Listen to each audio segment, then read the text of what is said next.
네, 오늘 우리에게 주시는 하나님 말씀은 사도행전 16장 16절에서 18절입니다.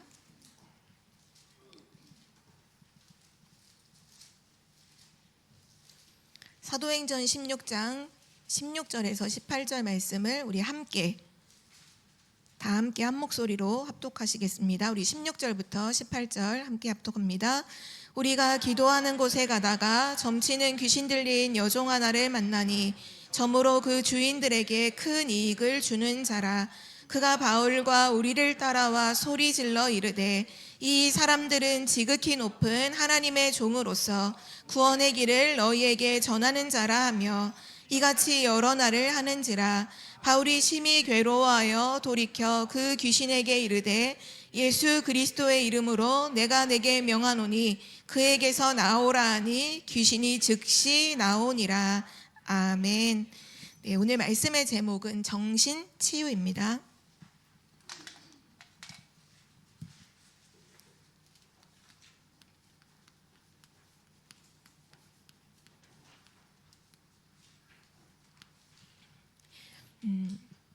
우리가 치유를 받는 마음도 치유하고 환경도 치유하고 육신도 치유하고 영혼도 치유하고 많은 치유를 계속 말씀에서 주고 계시는데요.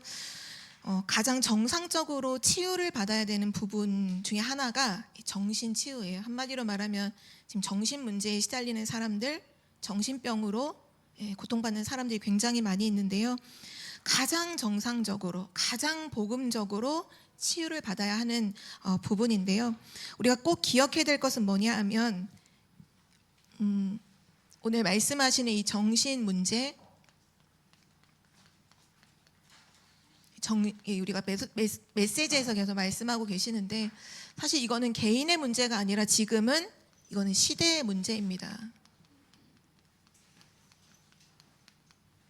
한 사람의 개인의 문제로 보면 안 되고 복음 가진 우리는 이걸 시대의 문제로 봐야 돼요.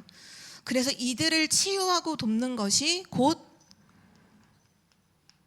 미래에 아주 중요한 전도의 문이 된다는 사실을 꼭 기억해야 돼요. 왜냐하면 모든 가정마다 이 문제로 시달리는 사람들이 다 있기 때문에 다 숨겨놓고 드러내지 않아서 그렇지만 전부 다 정신적으로 시달리고 스트레스 받고 여기 실제로 이제 병원에 가서 진단을 받고 약을 먹고 치료를 받는 사람이 너무 많잖아요. 그래서 이거를 한 개인의 문제가 아니라 이건 시대의 문제고 이 시대를 두고서 하나님이 우리에게 주신 복음으로 반드시 살려야 될 현장이라고 보셔야 되고 이들을 정말 치유한다면 반드시 중요한 전도의 문이 열리게 되죠. 한 사람의 정신문제를 가진 사람을 치유했을 때 그 뒤에 있는 가족들이 복음을 듣게 되는 반드시 문이 되어지고요.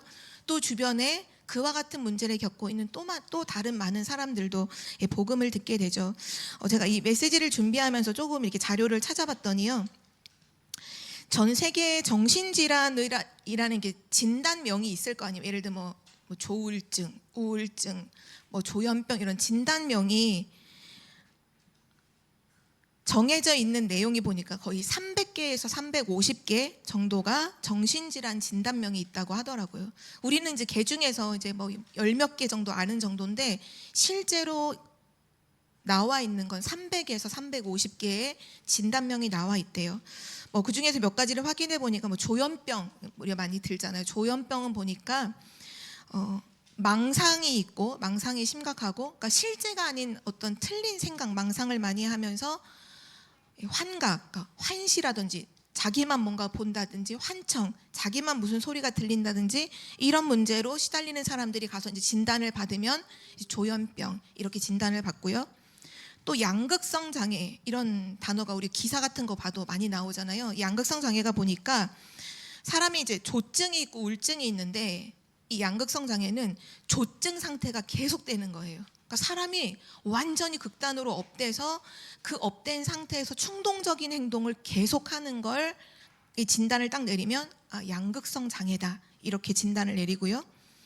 또 실제 이제 망상이 심각해서 현실과 망상을 막 혼동해서 자기가 머릿속에서 들어왔던 생각이었는데 그걸 실제 일어난 일이라고 생각해서 사람하고 가서 싸우기도 하고 사람을 해치기도 하고 이런 일을 하는 사람을 보고 또 망상장애라고 진단이 또 나오고요. 또 요즘에 이거 되게 많더라고요. 경계선 성격 장애.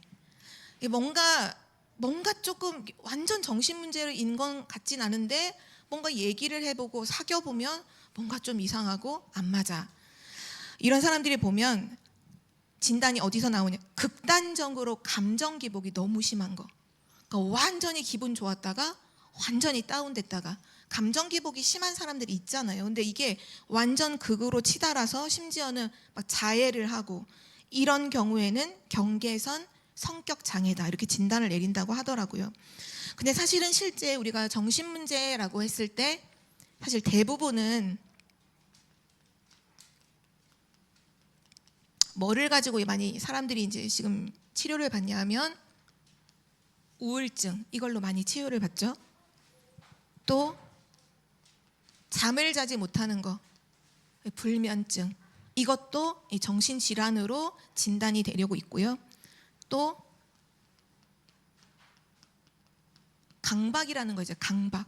뭔가 거기에 생각이 딱 사로잡혀. 뭐 쉽게 말해서 강박 중에서 보면 결벽증 있는 사람들 있잖아요. 근데 그 결벽증도 강박의 일종인데요. 결벽증 갖고 있는 사람들이 진짜로 많잖아요. 그냥 삶에서 되게 까탈스럽고 예민하고 조금 그렇다라고 이제 치부되는 그래서 이렇게 하기도 하지만 실제로는 정신 문제인데요. 미국의 억만장자 중에서 하워드 휴즈라는 사람이 굉장히 그 결벽증으로 되게 유명하잖아요. 그게 이제 영화로도 만들어졌는데 그 하워드 휴즈 같은 경우는 어린 시절에 엄마가 계속 뭐를 어릴 때 계속 심었냐 하면 그 전염병에 대한 위험 있잖아요. 물론 우리가 전염병을 조심해야 되는 건 맞잖아요. 손을 깨끗하게 씻어야 된다. 뭐 목욕을 잘해야 된다. 아무거나 먹으면 안 된다. 그런 걸 얘기할 수 있는데 엄마가 그걸 계속 한 거 아무래도 제가 볼 때는 그 엄마가 정신병이었던 것 같아요. 정신병을 갖고 있는 엄마가 계속 그 전염병의 위험에 대해서 어릴 때 심어놓은 거예요. 그래서 평생을 그 세균에 대한 두려움에 사로잡혀 살았거든요. 이 사람이 억만장자예요. 근데 나중에 거의 말년에는 어느 정도까지 치달았냐 하면 보통은 이렇게 오늘 우리 교회 들어오실 때 손잡이 잡고 다 손으로 열고 들어오셨죠. 하워드 휴즈 같은 사람은 손수건으로 문을 항상 문고리를 잡고 열었고 한 번 열었으면 뭔가 거기 세균이 붙었을 것이다 생각해서 바로 휴지통에 버렸대요. 그래서 항상 집안에 쌓여있던 게 곽티슈를 무조건 갖고 다니고 비누를 우리는 비누를 쓰면 다 닳을 때까지 쓰잖아요. 비누를 까서 닦고 바로 휴지통으로 버리고 나중에는 어느 정도까지 심각했냐면 사람들하고 대면을 못하는 거예요. 왜냐면 말하고 대면하면 세균에 감염될까 봐 자기가 이제 억만장자니까 돈은 많아서 어떤 일정한 자기 층에 자기만 있어요. 그 층을 사람들한테 못 올라오게 해서 그렇게 돈이 많은데도 사람들이 물건이 필요하고 그 사람한테 서류, 사업가다 보니까 서류에 사인을 받으려면 창문에 도르래를 연결해서 바구니로 그 서류를 올려가지고 사인을 하고 그렇게 살았다는 거예요. 그래서 마지막에 죽을 때 보니까 키가 180이 넘었거든요. 몸무게가 43kg로 죽었어요. 그리고 죽은 이후에 그 몸을 봤더니 손톱이나 발톱을 안 깎았대요. 머리카락이 세수도 안 했. 왜냐하면 수돗물이 더러울까봐 씻지를 못한 거예요. 되게 아이러니하죠. 수돗물이 오염됐을까 봐서 씻지를 않아서 뭐 손톱, 발톱, 머리, 뭐 얼굴 심각했다고 하더라고요. 근데 그게 뭐냐? 그게 강박이거든요. 우리는 얘기들 들으면서 웃지만 실제 이렇게 시달리는 사람 많아요. 옛날에 제가 한 20-30년 전에도 뭐 세상에 이런 일이 이런 거 보면 독특한 사람들 나오잖아요. 어린 아이가 이 수건으로 눈알을 닦는 거예요. 계속. 그러니까 눈이 실핏줄이 다 터지고 눈이 충혈되고 하는데 왜냐? 눈에 더러운 게 껴있다는 그 생각에 사로잡혀가지고 눈을 계속 씻어요. 씻다가 수건으로 빡빡 닦는 거예요. 근데 이런 부분들에 시달리는 사람들이 사실 너무 많거든요. 이 강박이 좀 하다 보면 틱장애로 오잖아요. 계속 눈을 깜빡거린다든지 이상한 고개를 막 까딱까딱 한다든지 무슨 소리를 막 이런 소리를 계속 낸다든지 가끔씩 어떤 부분에서 박수를 친다든지 왜냐? 그거 안 하면 너무 불안한 거예요. 그거를 해야 불안이 잠깐 해소되니까 그런 일들을 하는 사람이 또 너무 많고요. 또 집중력 장애 요즘에 되게 많잖아요. ADHD. 아이들뿐만 아니라 성인도 ADHD가 너무너무 많고요. 또 섭식장애, 먹는 거에 있어서 장애를 가지고 있는 또 사람들이 있죠. 어떤 사람은 또 너무 많이 먹고 폭식증. 근데 폭식증의 증상은 계속 많이 먹는 게 아니라 엄청 많이 먹고 다 토해요. 자기가 손가락 넣어서 다 토하고. 그러다가 또 한 번 먹을 때 그냥 평범한 여자가 피자 2판에 치킨 3마리에 막 짜장면에 탕수육 이거를 한 번에 다 먹는 거예요. 그러니까 이게 그냥 먹는 게 아니라 잡히는 거예요. 먹는 거에 잡혀서 진짜 목구멍까지 가득 찰 때까지 먹고는 다 토하는 거예요. 이 토하다 보니까 위산이 다 역류를 해가지고 식도가 다 상해요. 이빨이 다 부식돼요. 그러는데도 또 폭식을 하는 거예요. 왜냐? 그 해결이 안 되는 거죠. 정신 문제죠. 또 어떤 사람은 거식증. 안 먹잖아요. 자기가 뚱뚱하다고. 남들이 봤을 때는 지금 막 뼈가 막 다 보이는데도 자기는 뚱뚱하다고 생각해서 계속 밥을 안 먹고 이런 일들이 지금 사실은 굉장히 많이 있죠. 그 통계를 보니까요. 우리가 코로나 이전에 그러니까 2021년도에 그 통계 나온 거를 자료를 보니까 우리나라 국민의 4분의 1이 평생을 살면서 한 번은 이런 정신질환을 반드시 다 겪는다라고 보고가 되었고요. 그러니까 4분의 1이에요. 코로나 이전에. 근데 코로나 이후에 엄청 많이 증가한 걸 보면 거의 2에 하나, 사실 이제 우리 메시지에서 목사님 그러셨잖아요. 모두가 정신문제 다 있다. 맞잖아요. 다 뭔가에 예민하고 스트레스 받고 뭔가에 사로잡히고 이런 것처럼 하나님 떠나 있는 상태 속에서 병들 수밖에 없는 그 문제가 이 정신 문제이죠. 뭐 이 문제가 의사라고 안 올까요? 또 이 통계 나온 걸 봤더니 2019년도에서 2023년도 딱 코로나 또 그때 기간이죠. 그 5년 동안 정신질환으로 진단을 받은 의사 수가 우리나라에 6,228명이 정신질환으로 진단을 받았고요. 간호사 중에는 1만 74명이 정신질환으로 진단을 받았다는 거예요. 물론 의사의 수와 간호사의 수가 많겠지만 그 많은 숫자 중에서도 그래도 또 정신질환을 진단을 받아서 일을 할 수 없을 만큼 치료를 받고 있는 사람들이 너무나 많다는 거죠. 그러니까 이거는 그냥 개인의 문제가 아니라 이건 시대의 문제다. 이미 메시지에서도 오래전부터 정신병 시대다. 지구는 하나의 정신병동과 같다. 그리고 교회는 이 현장을 치유할 유일한 곳이다. 메시지 나온 것처럼 우리가 시대의 문제로 보고 이 현장 이런 사람들을 분명히 만날 건데 현장에 복음 가지고 있으면 분명히 하나님 만나게 하시거든요.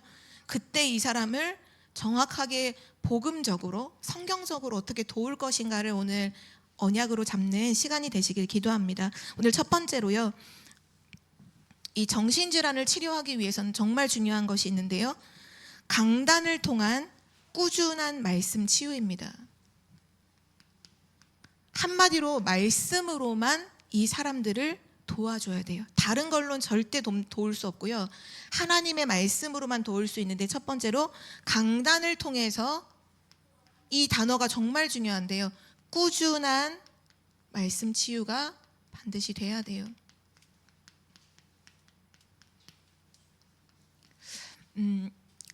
히브리서 4장 12절 말씀에 하나님의 말씀은 살았고 활력이 있어서 우리의 영과 혼과 관절과 골수, 마음과 생각 다 치료하신다고 했죠. 하나님의 말씀의 능력은 인간의 전 인격을 치유하고 반드시 영향을 주게 되어 있어요. 그게 말씀의 능력이에요. 그래서 치유하는 사역자로 현장에 서시려면 꼭 믿으셔야 되는 게 뭐예요? 말씀의 능력을 정말로 믿어야 돼요. 하나님의 말씀은 정말로 능력 있다라는 걸 믿는 자여야 이들을 도울 수 있죠. 이 말씀의 능력이 우리의 영혼, 몸, 마음, 생각을 반드시 살리고 치유할 수 있다라는 거, 그게 성경의 중요한 언약이고요. 사도행전 2장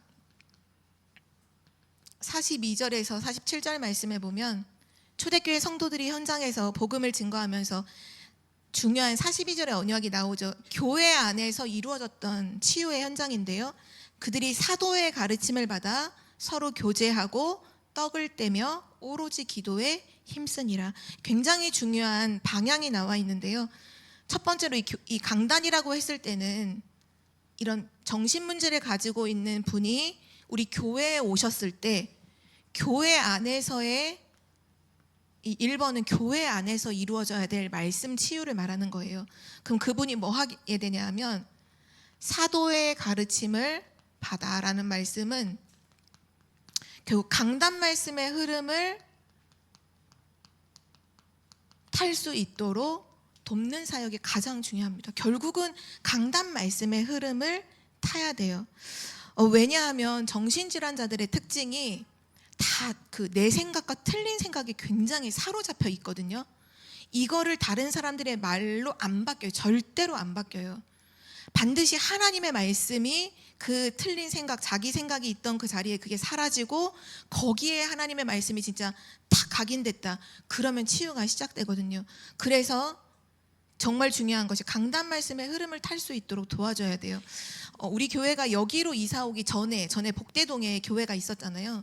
그때 있을 때 한 청년 여자 청년이 우리 교회를 왔어요. 근데 왔는데 뭔가 이렇게 약간 횡설수설하는 얘기를 하고, 물론 겉모습은 멀쩡해요. 횡설수설한 말을 하고 좀 이상하다고 느꼈던 이유가 뭐냐면 우리가 메시지를 강단 말씀을 듣는데 전혀 웃지 않아야 되는 대목에서 혼자 칼칼칼하면서 막 웃는 거예요. 그걸 딱 보는 순간 뭔가 이게 쎄한 거 있잖아요. 아, 뭔가 이 영적 문제가 있는 친구구나라는 걸 알았죠. 그래서 이제 얘기를 해보니까 굉장히 횡설수설하고 막 많은 말을 하고 엄청 업돼 있어요. 막 되게 업돼 있고 막 많은 말을 하고 정말 별것도 아닌 거예요. 막 혼자서 막 웃어요. 그렇게 많이 웃어요. 그래서 왜 웃냐고 물어봤더니 자기도 모르는데 그냥 막 웃더라고요. 그래서 이제 그 친구랑 이제 복음을 증거하고 영접을 하고 이제 집에 가서 다락방을 했었거든요. 다락방을 했는데 항상 특징이 뭐 있어요. 특징이 뭐냐면 딱 이제 복음 메시지 가지고 또는 새 생명 새 생활 교제를 가지고 딱 메시지를 전하고, 아, 정말 그리스도가 모든 문제 끝냈다. 예수가 그리스도다. 딱 얘기하고 알겠다고 하고는 기도하라고 딱 알려주고 돌아오잖아요. 가는 길에 삐리릭 하고 문자가 와요. 그 문자 내용이 거의 뭐냐면 또 생각에 사로잡히는 거예요. 저한테 이제 어떤 문자가 기억나냐 하면 딱 왔는데, 그때 제가 전도사가 아니었기 때문에 이제 언니라고 했거든요. 언니, 근데 나 누가 나를 성폭행할 것 같아. 그 생각이 지금 들었다는 거예요. 누가 나를 성폭행할 것 같다는 생각이 들어왔대요. 이거 어떻게 해야 되냐고. 그래서 다시 또 말씀으로 답을 주는데도 항상 그런 식이었어요. 가서 말씀 사역을 하고 돌아서 오는데 띠릭하고 문자가 오면 다시 또 막 생각에 사로잡히고, 이게 안 바뀌는 거예요. 정신질환자들이 결국은 자기 생각, 틀린 생각, 근데 이거를 어떻게 말로 바꿔줘요? 절대 사람의 말로, 이때 사람의 말로 막 뭔가 내 경험으로 말하면 절대로 안 돼요. 정신질환 갖고 있는 사람에게는 무조건 복음과 하나님 말씀만 줘야 돼요. 다른 걸로 하면 안 돼요. 반드시 강단 말씀을 탈 수 있도록 도와줘야 되고요. 사도의 가르침을 받아 서로 교제하고죠. 하나님 말씀을 본인이 듣고 깨닫고 이해하고 언약을 붙잡으면 참 좋지만, 실제 정신질환자들은 말씀을 듣는 그 시간에도 뭔가 사로잡혀 있기 때문에 말씀의 중요한 부분은 다 놓쳐요. 얘기를 해보면 복음에 대한 부분은 싹 다 놓쳐요. 그리고 막 예화든 거 있잖아요. 목사님이 지나가면서 그냥 잠깐 우스갯소리 이렇게 농담처럼 하신 거는 다 기억해요. 근데 복음에 대한 건 다 놓쳐요. 그래서 뭐 해주셔야 되냐, 복음에 대한 하나님 말씀을 가지고 포럼해 주는 게 참 중요해요. 이때도 내가 생각하기에는 이렇다, 이게 아니라 오늘 하나님이 이 말씀 주셨다. 본문의 언약은 이거다. 오늘 중요한 핵심은 이 언약이니까 요거 붙잡고 기도해라. 그 말씀을 포럼해 주면 그게 또 계속 들어가면 그 사람이 치유되고요. 그리고 서로 떡을 떼며라는 부분이 나오는데, 이 떡을 뗀다는 건 성찬을 의미하고요. 성찬은 결국 그리스도의 그 피와 살, 그 부분을 나누면서 구원의 감사와 감격을 다시 한번 확인하는 시간이잖아요. 그 사람에게 정말 중요한 게 뭐냐면 복음을 계속 확인시켜주고 각인시키는 부분이 너무너무 중요해요.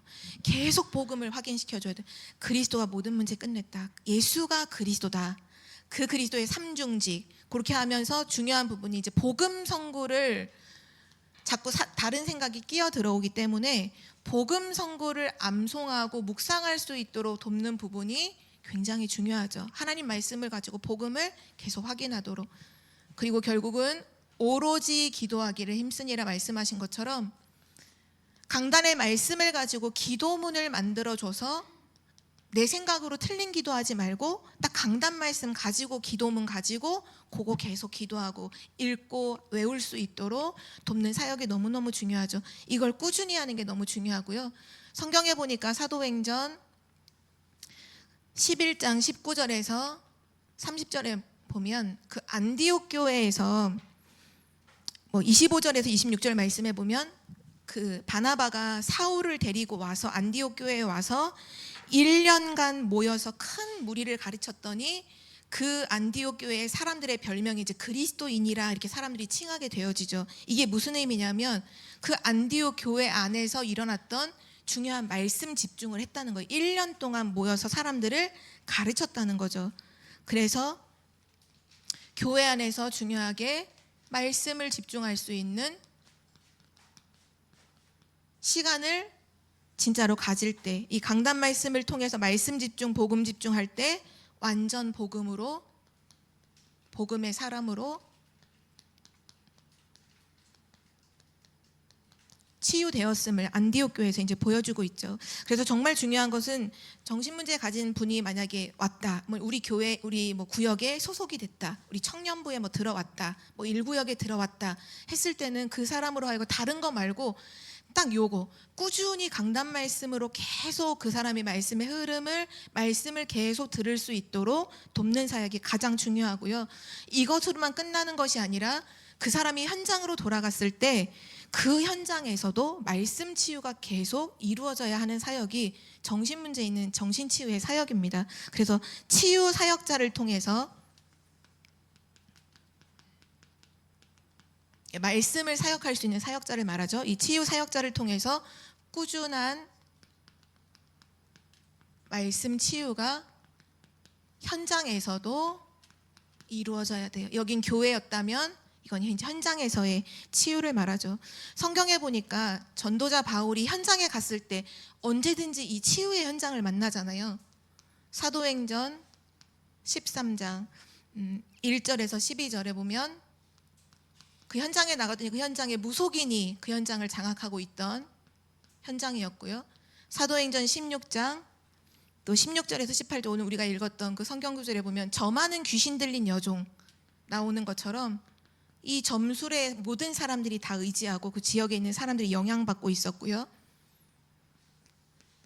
또 사도행전 19장 8절에서 20절에 보면 그 에베소 지역에 보면 아데미 신전을 두고서 사람들이 다 우상을 섬기고 있었죠. 한마디로 말하면 현장은 무속, 점술, 우상에 완전히 사로잡혀 있는 곳이 이 현장이죠. 근데 꼭 기억하셔야 될 것은 무속인이 굉장히 많고 막 점치는 그런 문화들, 그러면서 우상 숭배할 수밖에 없는 막 절이라든지 이런 많은 사이비 종교 단체라든지 이런 부분들이 많이 있는 현장에는요 반드시 영적 문제가 심각하게 와요. 이걸 사역자는 미리 알고 있어야 돼요. 그래서 현장을 봤을 때 여기 현장에 무속인이 너무 많다, 영적 문제 시달린 사람 굉장히 많겠구나라고 미리 알면 돼요. 영적 문제가 심각하다 보니까 막 사건 사고 이런 재앙으로 오는 사건 사고도 반드시 그 지역에 오게 되고요. 그런 사건 사고로 오는 재앙뿐만 아니라 개개인 한 사람 한 사람들이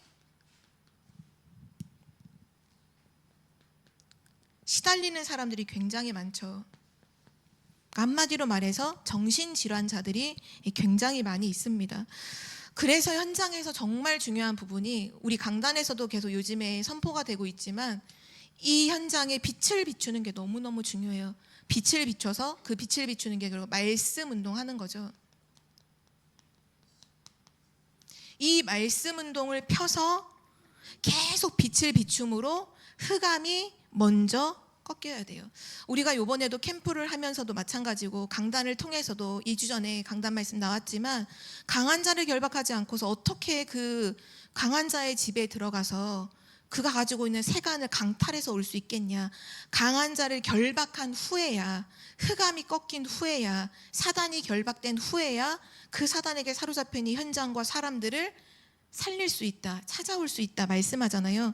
결국은 현장에서의 꾸준한 말씀 치유를 통해서 이루어져야 되는 첫 번째가 뭐냐면 흑암이 꺾여야 되는 거예요. 먼저 흑암이 꺾여야 됩니다. 그래서 오늘 우리 말씀 몇 구절 같이 읽어보도록 할 텐데요.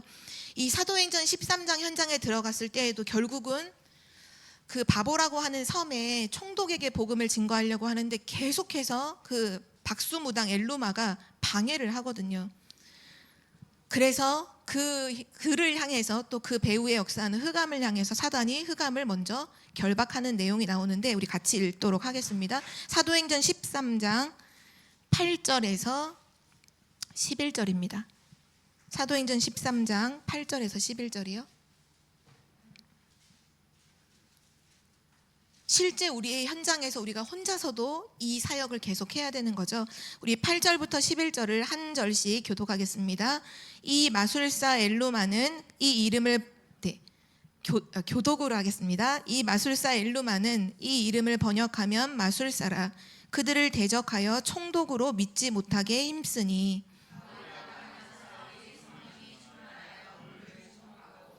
이르되 모든 거짓과 악행이 가득한 자요 마귀의 자식이요 모든 의의 원수여 주의 바른 길을 굽게 하기를 그치지 아니하겠느냐.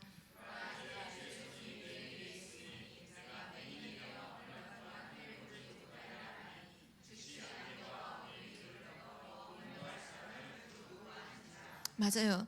바울이 최초로 선교사로 파송되어 갔던 현장에 보니까 지도자가 무속인에게 사로잡혀서 계속 영향을 받고 그 무속인이 전도운동을 계속 방해하는 거예요. 그래서 먼저 뭐 했냐? 흑암부터 먼저 꺾었죠. 그리고 나서 또 사도행전 16장 함께 볼 텐데요. 16장 17절 18절 우리 오늘 아까도 읽었지만 다시 한번 읽도록 하겠습니다. 사도행전 16장 17절 18절 이 점하는 귀신 들린 여종이 계속해서 이제 전도운동을 하는 이 팀들을 향해서 계속 소리를 지르죠. 그래서 이제 귀신을 꺾는 말씀이 나오는데요. 우리 함께 2절 읽겠습니다. 그가 바울과 우리를 따라와 소리질러 이르되 이 사람들은 지극히 높은 하나님의 종으로서 구원의 길을 너희에게 전하는 자라 하며 이같이 여러 날을 하는지라. 바울이 심히 괴로워하여 돌이켜 그 귀신에게 이르되 예수 그리스도의 이름으로 내가 내게 명하노니 그에게서 나오라 하니 귀신이 즉시 나오니라. 아멘. 중요한 현장의 흑암을 결박했죠. 또 이제 19장에서도 함께 볼 텐데요. 19장 10절부터 20절까지를 우리 한 절씩 교독으로 읽으시겠습니다. 10절부터 20절까지입니다. 2해 동안 이같이 하니 아시아에 사는 자는 유대인이나 헬라인이나 다 주의 말씀을 듣더라. 하나님이 바울의 손으로 놀라운 능력을 행하게 하시니 심지어 사람들이 바울의 몸에서 손수건이나 앞치마를 가져다가 병든 사람에게 얹으면 그 병이 떠나고 악귀도 나가더라. 이에 돌아다니며 마술하는 어떤 유대인들이 시험 삼아 악귀 들린 자들에게 주 예수의 이름을 불러 말하되 내가 바울이 전파하는 예수를 의지하여 너희에게 명하노라 하더라. 유대의 한 제사장 스게와의 7 아들도 이 일을 행하더니 악귀가 대답하여 이르되 내가 예수도 알고 바울도 알거니와 너희는 누구냐 하며 악귀 들린 사람이 그들에게 뛰어올라 눌러 이기니 그들이 상하여 벗은 몸으로 그 집에서 도망하는지라. 에베소에 사는 유대인과 헬라인들이 다 이 일을 알고 두려워하며 주 예수의 이름을 높이고 믿은 사람들이 많이 와서 자복하여 행한 일을 알리며 또 마술을 행하던 많은 사람이 그 책을 모아 가지고 와서 모든 사람 앞에서 불사르니 그 책값을 계산한즉 은 5만이나 되더라. 20절을 함께 읽겠습니다. 이와 같이 주의 말씀이 힘이 있어 흥왕하여 세력을 얻으니라. 아멘. 이 현장에서 얼마나 흑암을 결박하고 또 실제 흑암이 떠나가는 일들이 일어난 걸 주변 사람들이 보고서는 그걸 따라한 거잖아요. 3절에 보니까 막 마술하는 어떤 유대인들이 시험 삼아서 바울이 하던 것처럼 주 예수의 이름을 불러 내가 너 예수를 의지하여 너에게 명하노니. 그러니까 전도자 바울 팀들이 계속해서 예수 그리스도의 이름으로 귀신을 명해서 쫓는 일들이 굉장히 많았고, 그걸 주변에 있던 사람들이 보고 귀신이 쫓겨나가는 걸 확인하니까 시험 삼아서 본인들도 하던 이런 것들이 오늘 기록이 나와 있죠. 결국 중요한 것은 뭐냐 하면, 현장에서 이 치유의 사역자가, 말씀 사역자가 꾸준히 말씀 사역을 계속하면서 현장의 흑암을 먼저 꺾는 것, 그것이 너무너무 중요합니다. 이것이 너무 중요하다는 것을 사단은 알기 때문에요, 특별히 이 정신질환자를 사역하는 데 있어서 이 말씀 운동을 하는 요 같이 다락방을 하거나 함께 개인 양육을 하는 요런 때에 사단이 분명히 방해를 해요. 그래서 정신질환자를 치유하거나 사역하시는 분은 미리 알고 계셔야 돼요. 뭘 아셔야 되냐면요, 사단이 정말로 방해를 합니다. 어떻게 방해를 하냐, 오늘 이 중요한 단어가 뭐예요? 꾸준한 말씀 치유가 결국은 관건이거든요. 그 사람이 꾸준히 말씀을 들으면 반드시 치유가 되어져요. 그러니까 사단이 뭐를 못하게 하냐, 꾸준히 말씀을 들을 수 있는 걸 계속 끊어놓는 거예요. 방해를 하는 거예요. 그래서 사실은 저도 만나보니까 이런 정신질환 갖고 계신 분들이 이렇게 상처가 또 되게 많고, 또 갖고 있는 틀린 생각들이 많이 사로잡혀 있다 보니까 이게 복음을 증거하고 말씀을 전달하고 싶은데 자꾸 뭐를 원하냐 하면 육신적인 소통하기를 되게 원해요. 내가 있었던 과거 어렸을 때 얘기부터 시작해서, 물론 이제 그 사람의 어떤 환경이나 배경을 알기 위해서 함께 소통을 하는 건 중요하지만 매번 만날 때마다 계속 그런 소통만을 사실 하기를 많이 원하더라고요. 그래서 제가 그 부분을 사실 거절하고 말씀을 주기가 참 힘들었었는데, 실제 그런 거를 우리가 자칫 잘못해서 말씀 나누기보다는 자꾸 과거에 있던 얘기해주고 내 경험만 얘기해주고, 나는 옛날에 이런 일이 있었을 때 난 이렇게 했다 얘기해주면 나중에 어떤 일이 일어나냐면요, 그 정신질환자는 언젠가는 사단에게 딱 잡히는 순간이 오거든요. 그러면 사역자가 했던 그 말을 꼬투리 잡아요. 반드시 꼬투리를 잡아서 그 사역자를 무너뜨리려고 흔들어요. 그럼 사역자도 분명히 연약한 부분을 고백하고 같이 나눌 때가 있잖아요. 근데 그걸 꼬투리 잡아서 공격을 해서 결국 그 사역자가 말씀 사역을 못하도록 사단이 그렇게 속여요. 그래서 정신질환자들을 사역할 때는 무조건 복음만 말해야 돼요. 하나님 말씀만 깨끗하게 딱 전하고 돌아오셔야 돼요. 왜냐? 진짜 사역은 하나님이 하시는 거거든요. 그렇기 때문에 말씀을 전달해야 되고, 또 이 사람들이 뭘 하길 잘하냐면 사단이 하는 거죠. 이간질을 시켜요. 그러니까 이 사역자한테 가서는 저 사역자가 나한테 이렇게 했다라고 얘기하고, 또 이 사역자한테 가서는 저 사람이 나한테 이렇게 했다고 해서 결국은 뭘 못하냐, 이 사람도 저 사람도 말씀 사역하는 걸 하지 못하게 만들어요. 결국은 그게 끊어지게 해요. 그러니까 꾸준한 말씀 치유가 돼야 치유되는데, 꾸준하면 지속이 안 되는 거예요. 사역자의 힘을 계속 빼요. 사실은 정신질환자들은 한 번에 바뀌는 건 아니거든요. 오래된 경우일수록 오랫동안 말씀 치료를 받아야 되는데, 그 오랜 시간 동안 사실 변화는 없고 맨날 똑같은데 이 사람이 막 이상한 이간질을 하고 자꾸 엉뚱한 소리 해서 막 이렇게 꼬투리 잡고 막 반박하고 이러면 사역자가 힘이 빠져버리거든요. 그러면 결국 말씀 사용 못하는 거예요. 그래서 꼭 기억하셔야 될 것은, 이게 배경 속에 지금 사단이 역사하고 있다는 걸 꼭 아시고, 사단이 꾸준한 말씀 치료를, 이 사역을 못하도록 분명히 방해한다는 걸 미리 아셔야 돼요. 아시고 딱 그런 얘기가 들어도 인간적인 건 소통하지 마시고 계속 말씀, 하나님 말씀으로 답을 주고, 강단 말씀 딱 정리해 주시고, 기도문 주고, 또 복음 혼자 있는 시간에 계속 생각으로 공격받으니까 월요일에는 한 이 말씀을 암송해 보세요. 또는 월요일에는 이 말씀 구절을 한번 10번 써보세요. 이렇게 자꾸 말씀 집중할 수 있도록 돕는 것이 너무너무 중요합니다. 그리고 나서 이 말씀 사역과 함께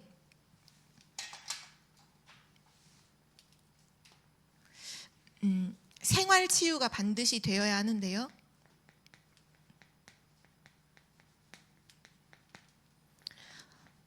이 정신적으로 시달리는 사람들이 사실은 이 환경적으로 되게 취약한 경우가 많거든요. 그 환경이 다른 데가 아니라 가정입니다. 가정이 이 문제가 그냥 개인에게 내려온 게 아니라, 개인이 그냥 갖고 있는 게 아니라 사실은 가정과 가문의 대물림으로 와 있는 경우가 굉장히 많아요. 그래서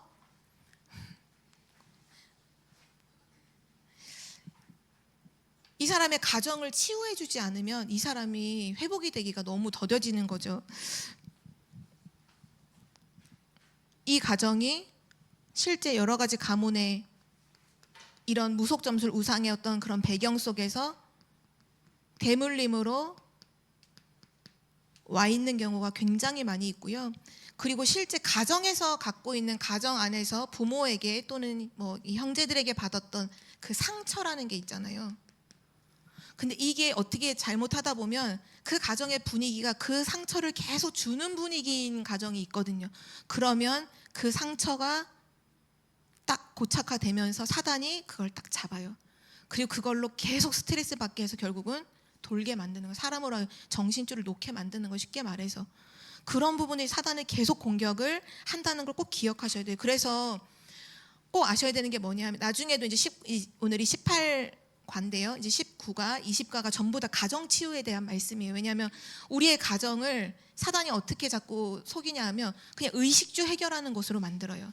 밥 먹고 자고 그냥 생활하는 곳으로 생각하는데, 하나님은 가정을 하나님이 세우셨죠. 가정이란 기관을 하나님이 만드셨죠. 교회도 마찬가지고요. 이유는 뭐냐? 언약을 전달하는 현장입니다. 그래서 이 가정을 두고서 언약 전달, 하나님 말씀이 전달되는 현장이 되도록 이 환경을 바꿔야 돼요. 가정에서 말씀 운동이 일어날 수 있는 현장으로, 그래서 가정에서 다락방이 이루어지도록, 또는 뭐 미션홈이 되어지도록, 이 가정이 아예 치유 전문 교회가 되어지도록, 또는 치유 사역원이 되어지도록, 뭐 요즘 메시지로 하면 힐링 하우스가 되어지도록 완전히 언약을 잡고 환경을 치유해야 돼요. 가정을 치유해야 되죠. 그리고 나서 또 중요한 부분이 이 생활을 치유하는 데 있어서 이 정신 문제에 시달리다 보면 사실 삶의 모든 패턴이 다 깨지거든요. 잠자는 시간부터 뭐 밥 먹는 것부터 모든 게 깨지기 때문에 이 육신 삶의 리듬을 회복하는 것이 참 중요합니다. 좀 쉽게 말하면 규칙적으로 생활하는 걸 말해요. 그러니까 이건 그냥 하는 게 아니라 꾸준히 말씀 사역을 계속 받으면서, 꾸준히 말씀을 들으면서 이 규칙적인 생활을 잡고 도전해야 돼요. 그래서 뭐 일어나는 시간도 막 아무렇게나 일어나지 말고 정해진 시간에 일어나고, 또 정해진 시간에 잠을 자고, 또 밥 먹는 것도 그런 부분들도 좀 정해진 시간에서 이게 리듬이, 생체 리듬이 좀 회복되도록. 그래서 그 실제 이 정신 질환을 갖고 있으면 굉장히 막 몸이 막 진짜 극도로 막 살이 쪄서 엄청 비대해지거나, 또는 또 엄청 또 마르거나 이렇게 되는 경우가 되게 많거든요. 왜냐? 그 삶의 그 균형이 깨져서 그래요. 막 잠을 못 자고 계속해서 막 잠을 못 자고 이러다 보면 빼빼 마르는 사람도 있고, 또 어떤 사람은 계속 불규칙한 환경 속에서 계속 뭔가 이게 먹는 걸로 해결하다 보니까 막 이게 살이 막 100kg, 140, 150, 200kg 막 가게 되는 이유가 그렇게 되는 거죠. 그래서 이 부분도 말씀 사역과 함께 규칙적인 생활을 할 수 있도록 당연히 도와야 되는 부분이고요. 또 한 가지가 있다면 그 삶에서 기도를 누릴 수 있도록 처음부터 도와줘야 합니다. 왜냐하면 기도는 영적인 힘을 얻는 시스템이기 때문이에요. 영적인 힘을 얻어야 사실 모든 건 회복되거든요. 근데 그 영적인 힘을 얻는 시간이 나중에 치유되고서 기도해야지, 아니요. 지금 기도할 수 있도록 도와줘야 돼. 근데 그냥 기도하라 그러면 못하니까 강단 말씀 가지고, 기도문 가지고 계속 기도할 수 있도록, 또는 지금 말씀처럼 777 기도문을 가지고 계속 기도할 수 있도록. 우리 이번 주 기도 수첩에도 나왔잖아요. 24 기도는 살아가는 힘을 얻는 것이다. 나를 살리는 힘을 얻는 것이다. 그 말씀을 하시잖아요. 결국은 기도로 힘을 얻도록 계속해서 말씀으로 힘 얻고 기도로 힘을 얻어서 실제 내 삶도 바꿀 수 있는 이런 것까지도 갈 수 있도록 이 사역자가 도와야 되는 부분이죠. 그리고 또 한 가지가 있다면, 이 부분이 계속되면서 결국은 적응을 위해서도 치유를 받아야 돼요. 그러니까 이게 무슨 말이냐 하면, 실제 그 정신과 병원에 있는 그 의사 선생님들이 그런 얘기를 하시잖아요. 많은 부분에 그렇게 얘기하시거든요. 그러니까 정신질환자가 너무 이제 심각해서 약을 먹다가 이게 통제가 안 되니까 병원에 입원을 해요. 그럼 어떤 사람은 6개월도 있고, 어떤 사람은 3개월도 있고, 어떤 사람은 1년도 있어요. 그러면 병이 호전이 돼요. 왜냐하면 거기 뭐 복음 말씀은 없지만 뭐가 있냐, 규칙적으로 뭔가 이거를 생활하게 해주면서 약물 치료를 해주잖아요. 약간 이 호르몬을 조절시키고 규칙적으로 하다 보니까 이 사람이 상태가 호전이 돼요. 근데 집에 가면 일주일 만에 다시 돌아요. 그래 다시 돌아오거든요. 그게 무슨 말이냐 하면 실제 그 가정에서의 어떤 부분이 그런 게 되게 많다는 거예요. 그래서 그렇게 정신과 의사 선생님들 이렇게 유튜브 올려오는 걸 가끔씩 이렇게 영상을 확인하고 이렇게 보는데, 보면 그런 얘기를 해요. 실제로 정신 치료를 받아야 될 사람은 집에 있다. 오히려 그 사람 때문에 시달리는 사람이 스트레스 받다가 이게 완전히 병들어가지고 무너져서 그 사람이 온다는 거예요. 그러니까 어떻게 보면 이 적응을 위한 치료는 다시 말하면 가족도 함께 치유를 받아야 돼요. 정신 문제가 가정에 있다라고 했을 때에는 무조건 가족도 함께 복음 말씀으로 계속 말씀 사역을 받으면서 치유를 받아야 하는 거죠. 아까도 하워드 휴즈라는 사람을 이제 얘기를 들었지만 그 사람도 어릴 때 계속 그 엄마가 계속 심은 거잖아요. 그 전염병의 위험을 계속 한 거예요. 그게 완전히 진짜 막 완전히 사로잡히도록 그 두려움에 사로잡히도록. 그렇게 할 필요는 없잖아요. 근데 그렇게 되는 거죠. 근데 그게 이제 평생을 자기의 삶을 완전히 무너뜨리게 된다는 거. 그래서 정말 중요한 건 뭐냐면 우리 가족 중에 정신적으로 시달리는 사람이 있다, 정신병을 가지고 있는 사람이 있다라고 하면 반드시 가족 중에 사명자가 한 사람이 나와야 합니다. 사명자가 나와야 돼요. 이게 무슨 말이냐? 우리 가정에 왜 이런 일이 일어났을까? 왜 우리 가정에 이런 사람이 있을까? 이거를 시대적인 메시지로 보는 거죠. 하나님이 우리 가정에 허락하신 메시지로 받아야 되는 거예요. 그래서 그거를 나의 사명으로, 나의 미션으로 잡는 가족이 나와야 돼요. 사실은 치유 사역자가 도와줄 수 있는 부분은 한계가 있어요. 왜냐? 가정에서는 24시잖아요. 근데 치유 사역자는 한 번 잠깐 들어가 30분 또는 1시간 사역하는데 결국은 가족 중에 완전히 이 치유에 대해서 답을 내리고 완전히 나는 이 부분을 놓고 나의 평생의 나의 로마다, 나의 세계복음화의 나의 땅끝으로 딱 붙잡고 뜻을 정할 때, 그때 하나님은 그 가정에 완전히 역사하시기 이제 시작하시는 거죠. 그 사람이 막 뭔가를 한다는 의미가 아니라 그 사명자 한 명이 진짜 깃발 들고 일어날 때, 지금 메시지의 흐름 말하면 망대로 딱 세워질 때 하나님께서 엄청난 역사를 일으키시는 거죠. 그래서 가족 중에서 이거를 시대적인 메시지로 나의 사명으로 붙잡는 사람이 나와야 되고요. 그리고 중요한 거는 아까 이제 가정에 돌아가면 다시 이제 재발하는 경우가 많이 있다고 했는데, 그러다 보니까 어느 일정 기간에는 가정하고 좀 떨어져서 치유 사역원, 사실 지금 우리 훈련 중에 치유 사역원이 지금은 사실 모이지 않거든요. 그러니까 근데 이 일이 어떻게 지금 메시지로 와 있냐면 결국 교회가 치유의 뜰이 돼야 된다는 말씀이 나오잖아요. 그러니까 교회가 이 역할을 해야 되는 거예요. 이 교회가 치유의 뜰이 되어서 이거를 이 교회에 와서 나중에 가정으로 돌아가서도 적응할 수 있도록 적응 치유까지도 도와주는 게 너무너무 중요하고요. 그래서 메시지는 다 나와 있어요. 지금까지 치유 사명자 대회에 나와 있는 모든 메시지만도 어마어마하거든요. 그거 같이 모여서 말씀 듣고 딱 각인하고 기도하고 그것만 편집해도 2년 걸리거든요. 한번 딱 도는데 그거 교회에서 같이 하는 것도 굉장한 치유의 역사가 일어나고요. 결국은 가정에 돌아가서 이 가정에 돌아갔을 때에도 가정에 적응할 수 있는 치유가 되어야 되는데요. 그러려면 결국은 가족과 함께 어떤 부분에서는 그 치유 대상자를 따로 말씀 운동을 하고 가족들도 따로 말씀 운동을 하고, 그리고 또 어떤 경우에는 또 같이 모여서 같이 말씀을 나누고, 이런 부분들이 반드시 되어져야 합니다. 그것이 오늘 하나님께서 우리에게 주시는 중요한 말씀이고요. 결국 결론이면서도 마지막 5번째인데요. 여기다 적을게요. 이 모든 문제가 어디서부터 왔나요? 결국은 창세기 3장에서부터 시작됐거든요. 하나님은 불행한 인간을 만드신 적이 없어요. 정신 문제를, 정신병을 하나님 만드신 적이 없어요.